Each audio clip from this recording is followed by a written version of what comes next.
ठीक हो। आज मैं आपसे एक ऐसी चीज़ के बारे में बात करना चाहता हूँ जो हम सभी को प्रभावित करती है। स्क्रीन टाइम और इसका हमारे शारीरिक और मानसिक स्वास्थ्य पर प्रभाव। फ़ोन, कंप्यूटर या टीवी के सामने लंबे समय तक बिताना आपके स्वास्थ्य को चुपचाप नुकसान पहुंचा सकता है। शारीरिक रूप से ये आंखों में तनाव, खराब मुद्रा, सिर दर्द और यहाँ तक कि मोटापा भी पैदा कर सकता है क्योंकि कमी आंदोलन की। मानसिक रूप से ये चिंता, अवसाद, नींद में व्यवधान और ध्यान अवधि में कमी का कारण बन सकता है, विशेष रूप से युवा लोगों। लेकिन चिंता न करें, यहाँ 10 डॉक्टर प्रस्तावित सुझाव हैं जो आपकी स्क्रीन समय को बेहतर तरीके से प्रबंधित करने में मदद करेंगे।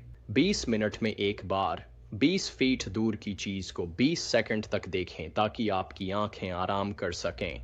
2, स्क्रीन समय सीमाएं निर्धारित करें। अपने दैनिक स्क्रीन उपयोग को सीमित करने के लिए ऐप्स या सेटिंग्स का उपयोग करें। 3, नियमित ब्रेक लें। हर घंटे कुछ मिनट के लिए खड़े हों, खिंचाव करें और टहलें।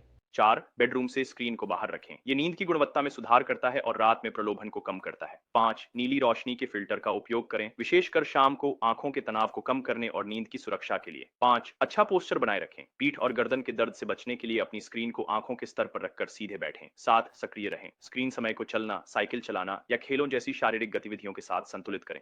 8, सोने से पहले स्क्रीन समय से बचें। कम से कम 1 घंटा पहले स्क्रीन का उपयोग बंद कर दें। 9, डिजिटल डिटॉक्स दिन का अभ्यास करें। हफ्ते में 1 दिन को डिस्कनेक्ट करें और वास्तविक जीवन की गतिविधियों पर ध्यान दें। 10, बच्चों के स्क्रीन उपयोग की निगरानी करें। स्वस्थ सीमाएं निर्धारित करें और रचनात्मक ऑफलाइन खेल को प्रोत्साहित करें। याद रखें, स्क्रीन हमारे जीवन का हिस्सा है, लेकिन हम उनका उपयोग कैसे करते हैं, ये सारा अंतर पैदा करता है। समझदारी से इस्तेमाल करें, स्वस्थ रहें।